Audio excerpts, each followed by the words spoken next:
او جنتونه کم دی یو ځل صحابي د حضور پاک نه تپوس وکړ وی قربان چې د جنتونو بیان کې دا راغلی دی چې عرضها السماوات والارض د هغې پلنوالی اسمانونه او ځمکه دي نو دا کم ځای دي نو هغه ورته وی دا موجوده ځمکه او د اسمانونه او کائنات دا کم ځای دي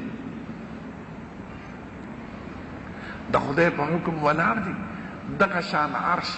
دغه شان جنتونه دا د خدای په حکم ولاړ دي نو د خدای په عرش باندې تجلیم حق ده او خدای پاک مونږ سره دا به نه وي چې خدای مونږ چې چېرته وي خدای مونږ سره دی وهو معکم اینما کنتم نو خدای پاک عرش ته ځان خپله تجلي منصوبه کړی عرش چېرته دی او جنتونه چېرته دی بره دی بره کم ځای دی مونږ کم ځای یو